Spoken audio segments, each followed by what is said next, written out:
everyone. It's Jody Sutter of the Sutter Company, and welcome to this month's LinkedIn Live, Just Ask Jody Live. We're going to be talking about your presence in the pitch room. We're going to be talking about presentation skills, what the mistakes that we see, what we will help you avoid some of those mistakes. And my guest this week, or this month, is Natira McDermott, who is someone I've known for quite some time now. She is an agency veteran, and she's now since gone on to run her own business on helping leaders own the presence in the room and a presentation room. So I'm going to say, let's bring her right on in.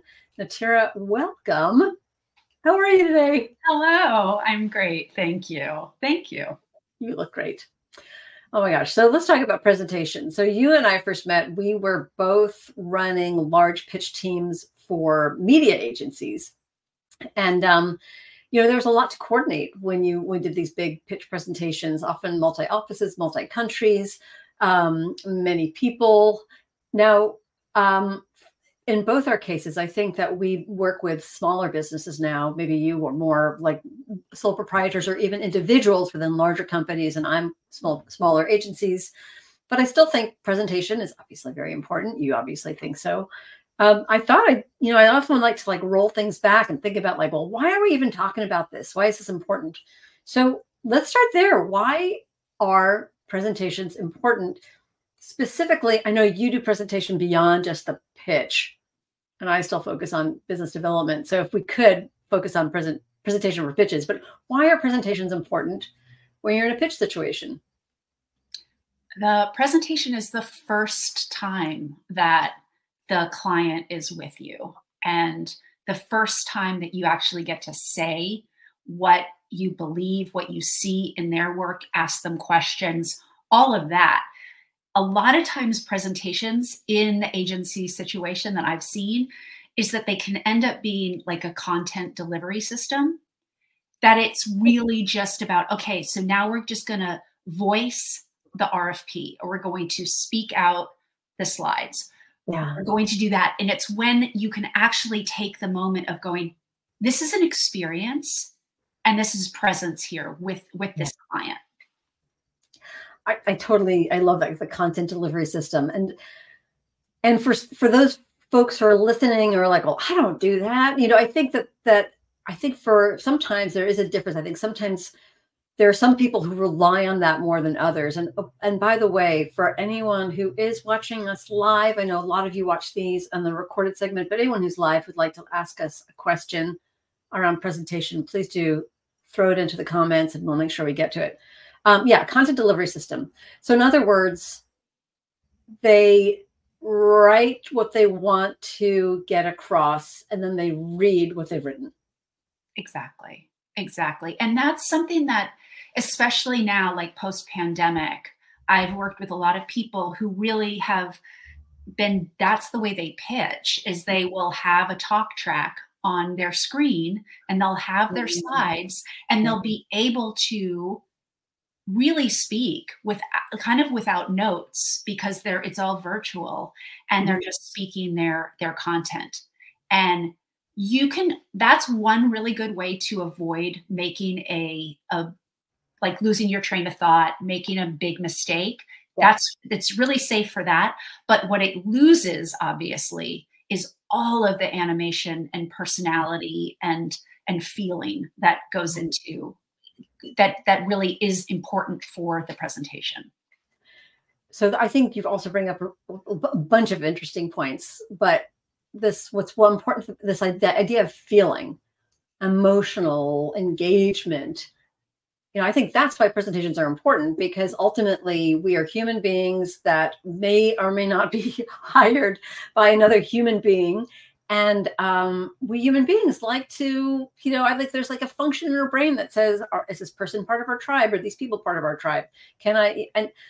Because theoretically we could, as far as information delivery, we could accomplish the same thing through emails and documents, right? Exactly.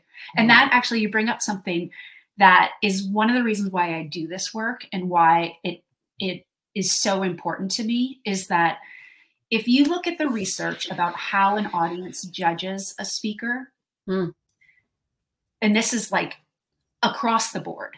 Yeah. If you look at what is the most important thing for an audience when they judge a speaker, and it's their warmth and trust. Are they trustworthy and warm? That is number one. And that is so much, it's like very primal in the sense of, are they safe? Do they have my best interest at heart? And so that is the first thing. And then second is do they know what they're talking about? And in a corporate setting or in an agency setting, most of us have really all got like invested all in the know what you're talking about. Make sure you know it. You know it so well. But this whole warmth and trust thing gets kind of almost forgotten about. Yeah. And sometimes people try to bring it back in. And there's a difference between like smiling a lot and acting warm versus actually being warm. So how does one bring warmth into a presentation then? What are a few good approaches, especially if you're wondering if maybe you aren't if, for anyone who's wondering, maybe I don't bring enough warmth into my presentation. Yeah. The best way to do this is to focus on something called, like Amy Cuddy calls it, your personal power. So it's the embodiment of who you are. Yeah. And the way to really get at that, and this is like some of the first work that I do with clients, is on getting to know themselves. Like what is an experience in their life that was the most, like a really, really, an experience that made them feel the most themselves. We call that a peak experience. And also like what do they love the most about themselves as a person? Yeah. It sounds really like crunchy and often left field, but it's amazing how it transports and changes the way someone shows up in front of an audience. Is knowing like your values, like what are these values that actually are yours, that are part of who you are as a person? What do you love about yourself? Connect into that. And that has actually scientifically shown that if you can be grounded in that reality, when you go into any pitch room, any kind of challenging like interview or whatever, you have a level of warmth, openness, and trustworthiness because you're trusting yourself. You trust yourself because you know kind of what's inside. Yeah. That's great. Essentially what you're saying, I think, but in a much more eloquent, articulate way, is just be yourself, which I think sometimes is the advice that a lot of people get. Just be yourself. And I think that freaks people out. Like, well, myself just isn't that interesting. And myself is a terrible presenter. Myself is feeling a little vulnerable. So what I've done a few presentation workshops for my clients, and a lot of times what I'll do in the latter half of it is or as part of homework, is I'll give them several TED Talks to look at. And one is usually like a very charismatic speaker. The other one is Amy Cuddy's famous like personal power. And the third, I'm going to be embarrassed, I won't be able to remember her name. It's the brain scientist who had the stroke. Do you know that one? It's really a fascinating one. And she had a stroke. It's basically about her experiencing her own stroke. And it's both scientific, but also very emotional. But hers especially, and we'll include them I'll make sure that we include them in the notes here. But, one of the things I show the charismatic one, and everyone's like, yeah, he's very charismatic. And then I show Amy Cuddy, and I say, look, she's a lecturer. So she's had to learn how to have presence. But look, she's nervous. Like one of the things, sorry, Amy, if you're watching this, but one of the things I noticed about that talk is she's really dry mouthed. Have you ever noticed that? Yeah. Yeah. And I sometimes get fixated on it, but it also doesn't matter because ultimately she's in command of her content. She knows, and I think she's also comfortable with herself. Same as the woman whose name I can't remember. She's kind of like, she's a real scientist. She's kind of nerdy and she talks a little like this. And so one of the things that I get across is like, look, she is who she is. She's, she's not wearing Prada. She's not trying to be like a super glamorous. She's delivering her content. Again, she knows her content and she is who she is. Yeah. And Yeah. And that is a trust. That is, we have to get to that place of trusting that.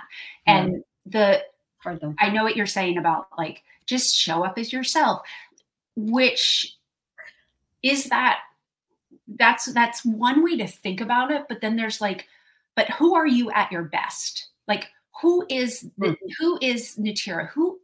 What do I care about? And the more I can be engaged in in the things that I care about, how I feel, my being engaged and embodied with that is when I can do something that's hard, and it's a lot less painful.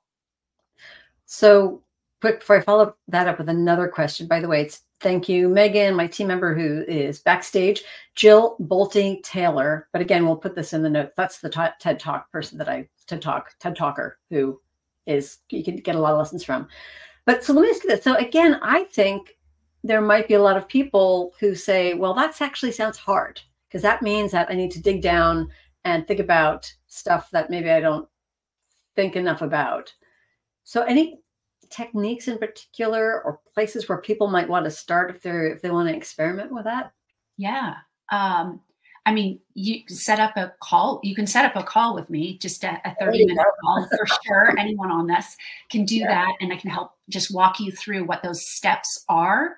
But this is not therapy work. This is not like, let's dig down super deep and find the most painful thing or the most challenging.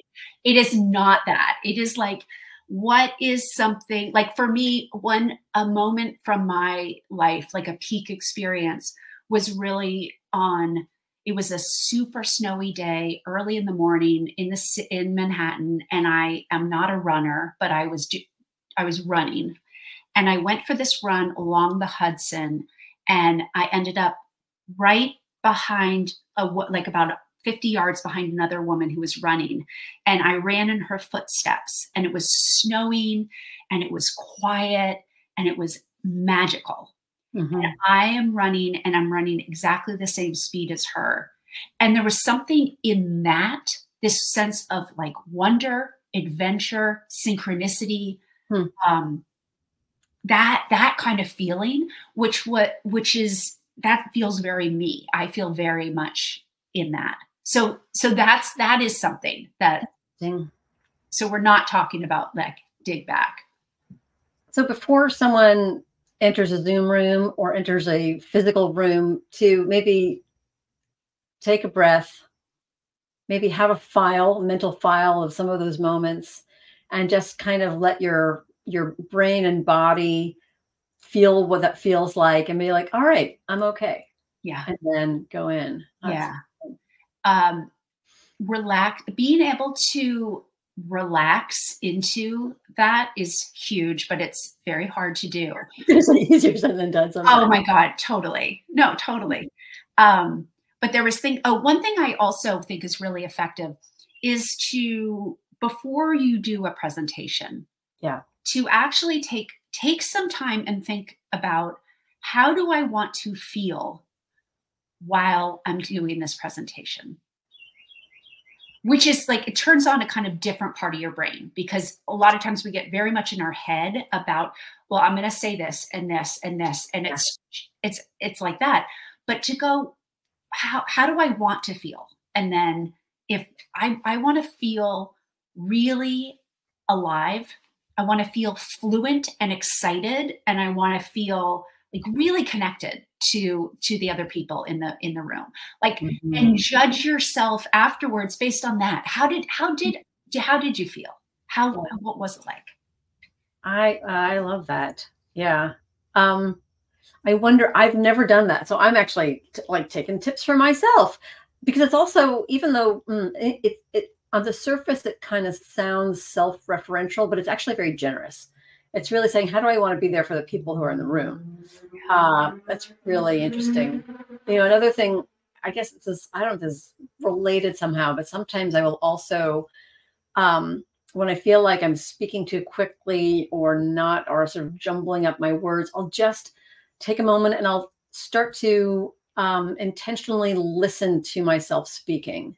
And I find that I slow down and I enunciate a little bit more, I'm not, but it's different from reading a script because it's still me, but it's like, okay, let me just not allow my thoughts to get ahead of my words. Yeah. That's interesting. So like listening to the words that you say. Yeah. I'm doing that, and I'm like, this is like a very meta experience to like just to think about, yeah, like what works? Yeah. What helps me be the most, yeah, generous, thoughtful, creative, inspired, focused person? How do I be of the most service and help get some of the crazy inner dialogue to just like quiet back? Yeah. Yeah. Let's talk about the mistakes that we see a lot. Okay. And I guess one of the things, I think one of the ways that gets in the way of you being yourself is doing things like having to read your slides or read your script. I've got some philosophy on sort of like the value of knowing your content. I mean, I personally think, and maybe it's because I was a theater kid, so I did a lot of like learning lines and rehearsing lines. One of the things that I found was that the more I went through that really boring, really rote rehearsal, really rote memorization, there was a moment where then I could set it free. I knew my material so well that then I really could be myself or the character. Tell me a little bit about whether that's something that you also see, and again, any techniques that you specifically used around that. The memorization and that kind of practice, that is great for actors, and it's great for people who have a huge amount of time before their meeting presentation. But it does get you if you really don't have that kind of a time. Sure. Because you can't invest in the amount of time to memorize something. Where that also kind of hits up against an issue is that if you've memorized what your lines are, like what you're saying, and you've memorized it word for word, when you're in the room and if you blank out, your brain is searching for the exact word that you memorized.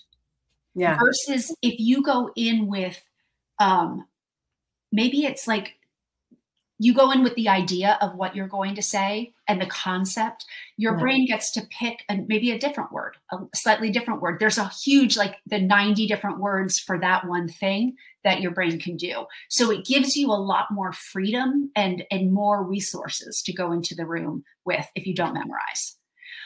That said, this is something I advise. This is from Hillary Ray, who is a brilliant coach and storyteller, but she has this the philosophy of memorize your first line and memorize your last line, and for the other parts, just know your bullets, know the key thoughts.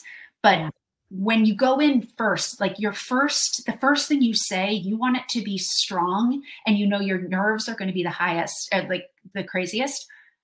Have that locked in, and also by memorizing what your last line is, that's a way to not just do that fade out thing. It's the light at the end of the tunnel, like you're going towards something. Yeah, or just like you have the insurance that you're not just gonna, like dwindle off, which is what a lot of people do, because they're like, I'm just hoping to land on some solid ground to like walk out of this thing. Right. That's okay. Yeah, really interesting. Well, before we went on, we talked about a couple of other mistakes, but what are some of the other mistakes that you see? Yes. Especially in a sketch situation that one mistake is the thing about running out of time. And the people who are most familiar with this, I will say, are usually it's like a media person who's at the end of the creative presentation, or it's the analytics person, or there's someone who's always at the end of the presentation. And so they're going to either have 6 minutes or they're going to have 1 minute. And it's who knows what it's going to be. And so rather than do the thing of if you see the time's gone, you have 1 minute to do 6 minutes of presentation. Don't race through the presentation and acknowledge how like you're short on time. I'm so sorry. I'm so sorry. Sorry, and then speed. I'll just go through this really quickly. Like, no. So what you want to do ahead of time is prepare. You have your 6 minute presentation. What's your 2 minute presentation? If you could say one thing in that room, what is it? Like, prepare that and get clear on how do you shed some of the content, but really end and even end without speeding up, actually maybe even slow down for extra gravitas at the end. So that's. I wonder, sometimes I also like, and this is hard, this is definitely a challenge with multiple presenters representing multiple departments, easier if it's a smaller team or a single person. But I also really like seeing the presentation as an arc, as some kind of, narrative arc. There's a beginning, there's a middle, we create contrast, and then we wrap things up. I think, I'd love to, is that a technique that you use? And does that contribute in helping you sort of manage time? Yeah. Yeah. I mean, it just helps in terms of how the audience absorbs the story and like the impact of it. Right. I'll focus on helping people focus on impact, not accuracy, which sometimes gets people like, wait, but I don't want to tell lies. No, it's not lies. It's focus on the impact. How do you use all the information that you have to make a statement that lands and that creates a wave, and then continue on it. And it is an art form. Yeah. In terms of the flow of a presentation, I think people feel all different ways about this one, but I really like when the content, you and your team know the content so well that you trust the person who's going to speak after you. You trust them to know when to stand up and speak. Yeah. You don't need to say.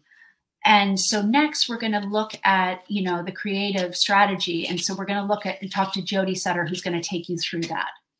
Like, that's such a break from that story. Is that where rehearsal as a group also comes in, or is that just more about knowing your colleagues really well?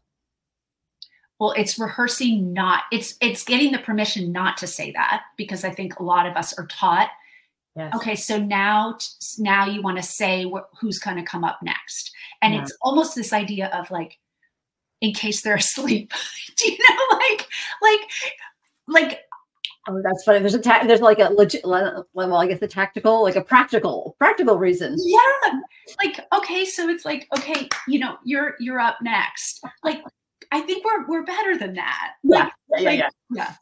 Like, know the person ahead of you. What is their last line? What is the last thing they're going to say? And then what is your piece? Yeah. I also think, especially in pitches, I think in general, agencies are so generous with their information and their enthusiasm, and they want to paint an optimistic, bright, shiny picture.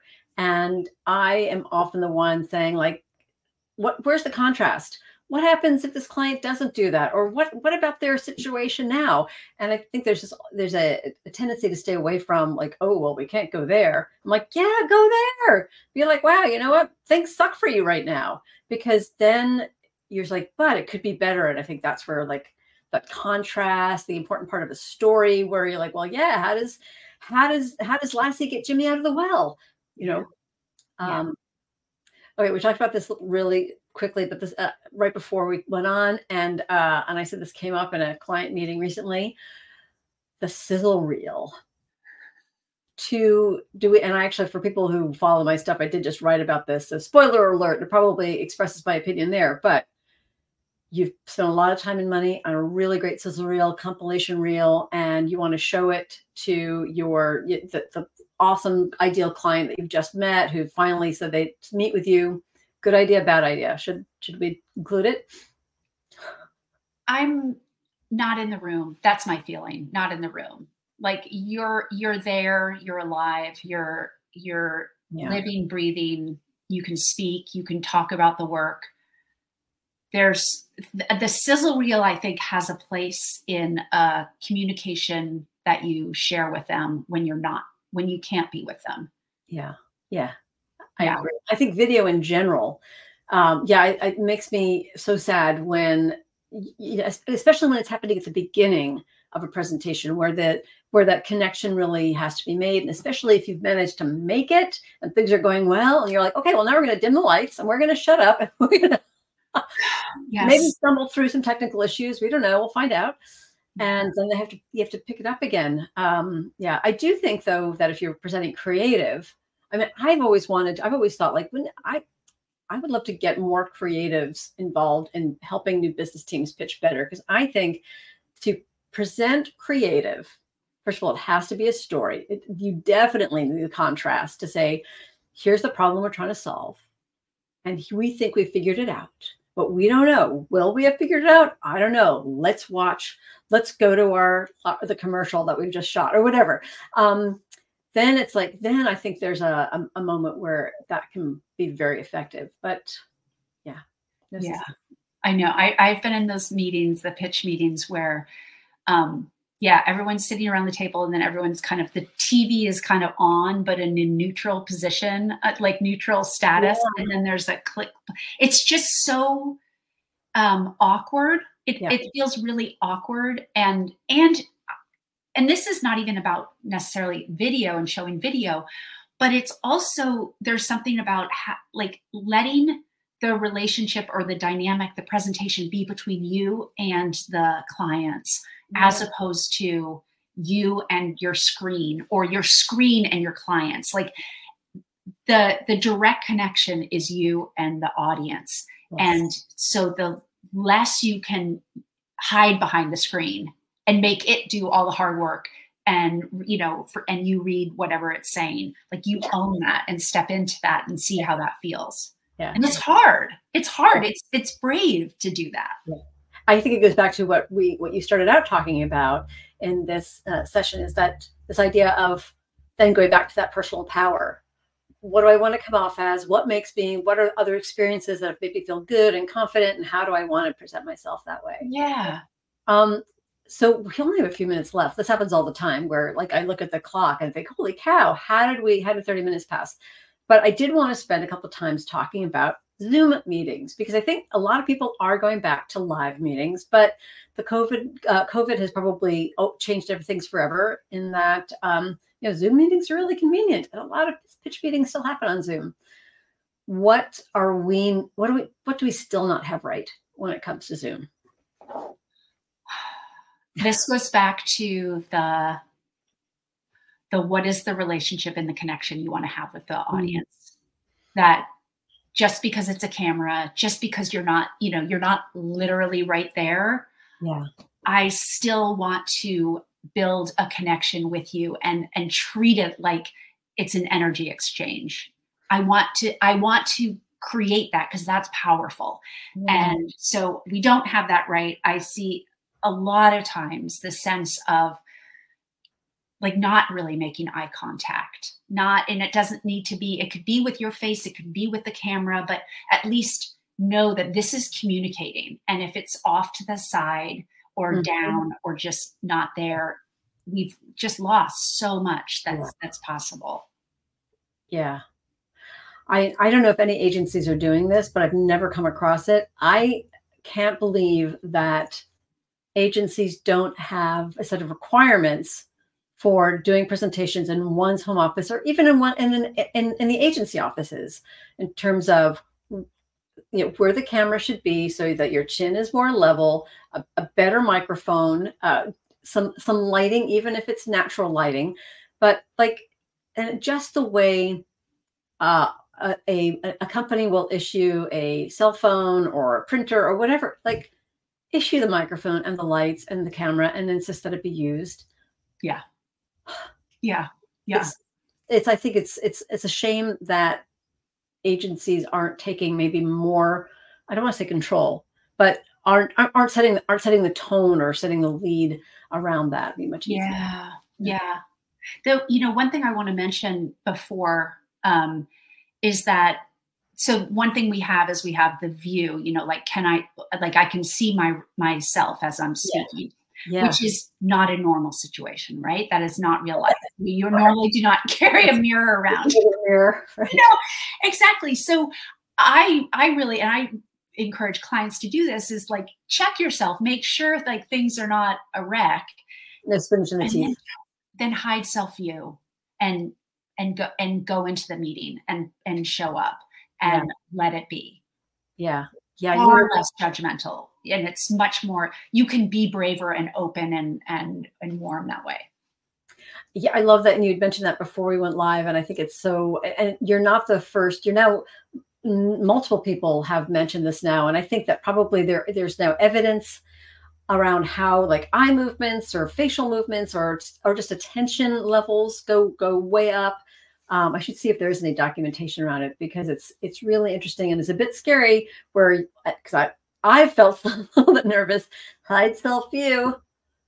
But yeah, again, I just trust that I'm here, I'm present, I'm looking into the eyes of my people. They're hopefully as close to the camera as I can get them. So I'm also, so they feel like I'm looking into their eyes too. Yeah, exactly. Exactly. Yeah. Love that. Let me know if you do have to find some research on it. I would love to see that too. Yeah, I will. Maybe. Yeah. That might be, maybe Megan will help us do that. And we will add that to this list. Wow. I feel like we covered a lot. Yeah. There's probably still a ton more that we could cover. Is there anything that I didn't ask you that you would love to share before we go about, about the topic? No, I think we hit on everything.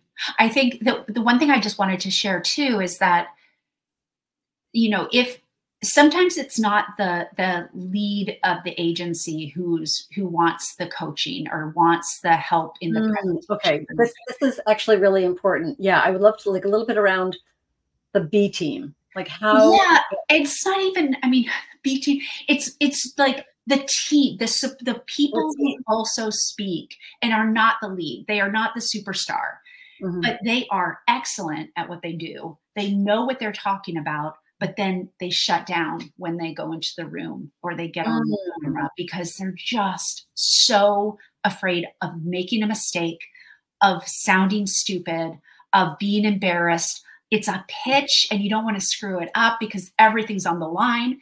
Yeah. So in that case of like, I urge people to support those team members who might need some extra help in bringing themselves into the room and and enjoying it, so. I think, again, B team sometimes has I know what you're talking about is different because a lot of times you will have the senior leadership. Some are really like a small agency, especially the owner might be, hey, I've been presenting all my life. So, but maybe some of the deputies need to be made to feel, need a toolkit to feel more comfortable. But also the sort of the up and comers. I think there's it's so easy once you have a solid team of presenters just to stick to that. And then those other folks don't get a chance to sort of punch through. And so I've always encouraged finding a way to, to give us some exposure, bring them along on a pitch, like give them a part, let them experience, give them a part to grow their skills in a situation where they feel like they've got support. Yeah, absolutely. By the way, Matt Kassendorf of the 4As, thank you, Matt, for being here today. He left a really important comment. Tip for virtual presentations: always have someone from IT on to handle any issues that arise. That's, I think, super important. I know some of the agencies I work with, they're like 3 people and they're like, we don't have an IT guy.